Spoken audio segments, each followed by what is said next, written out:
are still in the mix. I mean, currently, we can safely take out the Panthers, Cardinals, Commanders, Bears, and Giants, and most likely, I think those 5 teams we can expunge from any sort of chance of making it. Yeah, I think the bubble really is the Cowboys are solidified as the 5 seed there, even though they do have a tough schedule. I think they're solidified to at least make the playoffs here.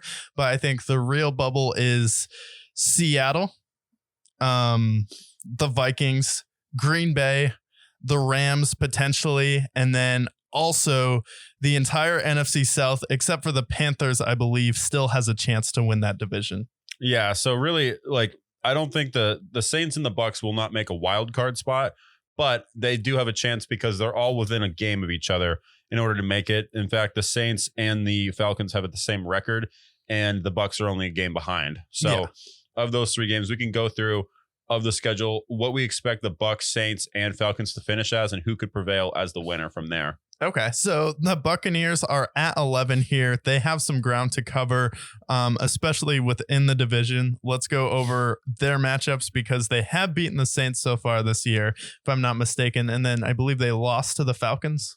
Yeah, so they have beaten the Saints. They beat the Saints back in week 4, and they lost to the Falcons 2 weeks later. So now this is their schedule moving forward. So this week they face the lowly worst team in the NFL in the Carolina Panthers. And you and I probably both will pick them to win that game. Right. Because if they can score more than 10 points, they will most likely win that game. So that will put them at 5-7. And then they go to a pivotal game against the Falcons the following week, where they go to Atlanta to face the Falcons. I think the last game came down to a field goal. Typically within the division, you have a chance to split with the veteran leadership on that defense. I'm actually going to go with Tampa to win that game. Okay. So especially Desmond Ridder. Ugh. Yeah. So that would put them at 6-7, which would actually put them the same record as the Falcons. And then they have a tough game against the Packers, who are winners of their last 3 straight and are vying for a wild card spot as well. Where is it? This is in Green Bay in Lambeau. Give me the Packers. We have the Baker clock too. Yeah, so there's the Baker clock. That would put them at 6-8. Then they have a very tough game against the front runners in the AFC and the Jacksonville Jaguars. No, you're not winning that game. So that would put them at 6-9. And then they face the Saints in their second matchup, the game that they did win the first time. Yeah, they can beat the Saints. It's a possible game. That's a coin tip flop. So we put that as a win. That put them at 7-9. And then they finish out against the lowly Carolina Panthers. Again, yeah. So 8-9. 8-9 or 7-10 is probably how they finish. I would probably put them as losers of that division at that point. Okay. So we have the Saints. So the Bucks most likely will finish 7-10 at that point. They have 2 games against the Panthers. They have a couple of in-division games that will be a key decider. So the Bucks are probably out of it. Would you agree with that? Depending on the Saints and Falcons schedule. We'll see, because I have them at 8-9. You have them at 7-10. So let's see how tough the Saints schedule is coming up here. So the Saints schedule, they have a couple of tough games. Their first game is this week against the Lions. That's a loss. Lions are out for blood. They want vengeance. Yeah, and the Lions, especially following a loss as well, they've come out roaring in every single game, no pun intended. And then they face the lowly Carolina Panthers the following week. That's a win. So that would put them at 6-7. Okay. And they face the Tommy DeVito Gabagool New York Giants. Gabba win.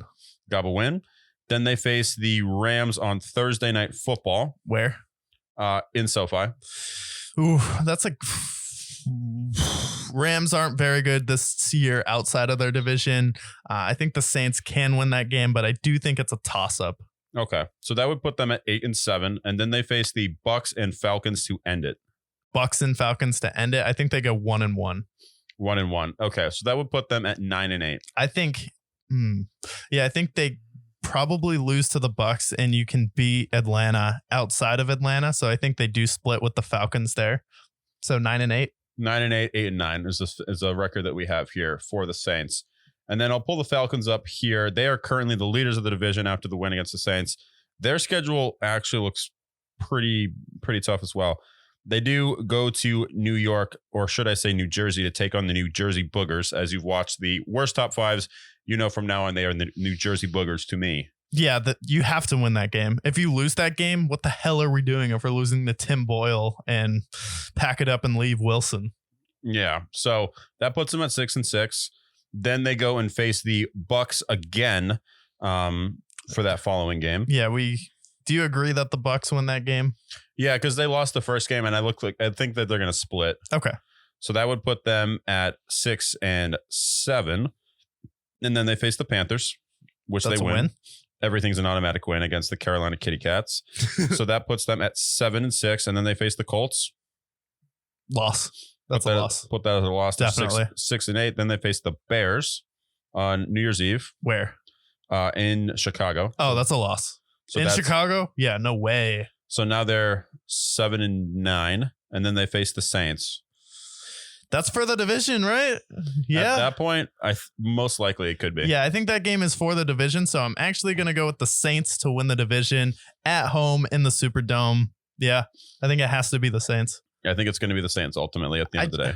I just believe in Derek Carr a little bit more than Desmond Ridder, and the Saints defense, Alvin Kamara and those boys have to go with it. So for that division right now, we think it would be Saints and Cowboys as the first matchup, which I kind of thought was a collision course coming into the season. So that's definitely doable. Let's quickly fly through the Rams schedule here, see if they even have a chance to make the playoffs, because right now they're sitting at 5-6. The Packers are 5-6 as well. The Seahawks are 6-6, and then the Minnesota Vikings are also 6-6 right now. So they face the Browns next week in SoFi. That's a loss. So that puts them at 5-7, probably out of the race. And then they face the Ravens. You're done. Okay. So they're going to be 5-8 at that point. Then they face the Commanders. That's a win. So that's 6-8. And then they face the Saints, who need to win this game on Thursday night. Yeah. I think we had the Saints winning that game. So that puts them at 6-9. Then they face the Giants. That's a win. So that's 7-9. And then they face the 49ers to end it. Yeah. Chances are the 49ers are going to be benching players potentially. That's true. Yeah. So I think you can finish 9-8, which is what we had them finishing at this year. Yeah, so for them, they got about 3 more wins in the schedule. We see them beating the Commanders, Giants, and potentially the 49ers. So that would put them at 8-9. 8-9. Okay, yeah. So you're probably not making the playoffs. It depends on what the Packers and Vikings schedule is coming up here. Okay, and the Packers have a couple of tough games to face. They start off against the Kansas City Chiefs on Sunday Night Football this week. Good luck. This is a tough game. The Packers have been playing some good football. They had a good win against the Lions. They beat the Chargers, and their last tough game was against the Steelers, who they did lose against. Is this at home, though? This is in Lambeau. I think they have a chance, but I have to go with the Chiefs. Yeah, so that puts them at 5-7. We have them losing that game. Then they face Tommy DeVito, Gabagool, Monday Night Football. Munch, Gabba Munch. So that's Gabba Munch. So that's a win there. And then we have the Bucks game. Any Lambeau. Yeah. Packers win that. So that's 2 wins there. They have the Panthers, Carolina Kitty Cats, automatic win. Yeah. Then they face the Josh Dobbs Vikings on Sunday Night Football, New Year's Eve. Have to go with the Packers. Josh Dobbs hasn't been the same. Seems like that offensive line is falling apart. What do you think? That's a game I think the Vikings can win because Justin Jefferson will be back as well. So I do think that offense will be more dynamic. I do have the Vikings there. I think they just have more firepower. So I would take the Vikings to win that game. And then they end the season with the Bears. The Bears? Yeah, that should be a win. Yeah, because the last time they faced the Bears, they torched them in week 1. So we have a win against the Giants, a win against the Bucks and the Panthers. So that gives them 3 wins, and then a win against the Bears. So they're going to finish 9-8 in our projections. 9-8. Okay. And then lastly, we have the Seattle Seahawks. They have pretty tough slate ahead of them. They have the Cowboys on Thursday Night Football this week. In Dallas, I think the Cowboys have been so good at home. I have a tough time picking the Seattle Seahawks in this game, so I have to go with Dallas. All right. That puts them at 6-6. Then they go to San Francisco. Again, you got crushed at home. I don't think that's going to build on the road. So that's another loss. And then they face the Eagles. That's another loss.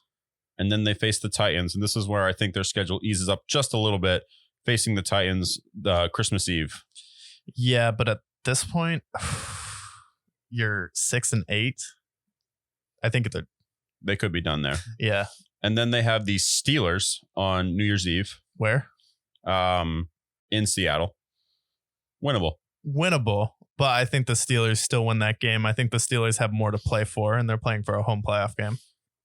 And then the Cardinals. That's a win. Yeah. Okay. So at worst, they're 7-10. At best, they are 8-9 or 9-8. So they might not make that mix. And that's the case. We have the Packers and the Vikings going into those final 2 wild card spots. Do you want to look at the Cowboys schedule as well? I think we have them cemented as the 5th seed at that point. I have them cemented as making the playoffs. I just think their roster's too good, and it'd be such a catastrophic failure for them to miss the playoffs. And, well, I'm not the biggest Dak Prescott fan in the world. I think he'll be able to do enough to get them to the playoffs. I would say that's a little bit more shaky if you do lose to Seattle at home on Thursday Night Football. So that could change. So as of right now, we would have Dallas. Would it be Green Bay or Minnesota? I think the Vikings have the tiebreaker, so it would be the Vikings at 6 and the Green Bay Packers at 7. Okay, so with that, we would have the San Francisco 49ers matching up with the Green Bay Packers in the first round. That's a lock for the San Francisco 49ers. They kind of own the Packers historically in the playoffs the past decade. And then we would have the Detroit Lions versus the Minnesota Vikings. And I think Detroit will be able to handle their business there. I don't think Josh Dobbs is going to be able to get it done. And I think Jared Goff, having that playoff experience, the Lions will get that victory there.